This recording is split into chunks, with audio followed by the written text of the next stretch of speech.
প্রধান অতিথির বাসভবন যমুনার আশেপাশে যে কোনো ধরনের গণজমায়েত নিষিদ্ধ ছিল। তা সত্ত্বেও শুক্রবার অনেকেই দীর্ঘ সময় আন্দোলন করেছে। পেশাদারিত্বের সাথে ধৈর্য ধরে সে আন্দোলন দমনে ডিএমপি কাজ করছে বলে জানিয়েছেন সংস্থাটির উপ পুলিশ কমিশনার তালিবুর রহমান। সকালে রাজধানীর ডিএমপি মিডিয়া সেন্টারে সংবাদ সম্মেলনে এসব জানান তিনি। তালিবুর রহমান বলেন, যতটা সম্ভব কম বল প্রয়োগ করে পুরো পরিস্থিতি নিয়ন্ত্রণের চেষ্টা করছে পুলিশ। এর বাইরে বিচ্ছিন্ন কিছু ঘটনা ঘটেছে যা অনিচ্ছাকৃত।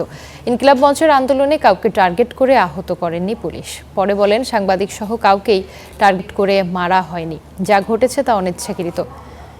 এদিকে আগামী 12 ফেব্রুয়ারি জাতীয় সংসদ নির্বাচন ও গণভোট উপলক্ষে রোববার থেকে সারা দেশে আইনশৃঙ্খলা বাহিনী মোতায়েন শুরু হবে। মঙ্গলবারের মধ্যে সব বাহিনীর সদস্যরা জেলা উপজেলায় পৌঁছাবেন। পুলিশ সদর দপ্তর জানিয়েছে, নির্বাচন ঘিরে যে কোনো সহিংসতা কঠোরভাবে দমন করা হবে। এছাড়া নির্বাচনকালীন সময়ে সেনাবাহিনী, নৌবাহিনী, বিমান বাহিনী, police, RAB, BGB, coast guard, Ansar বাহিনী দায়িত্ব পালন করবে।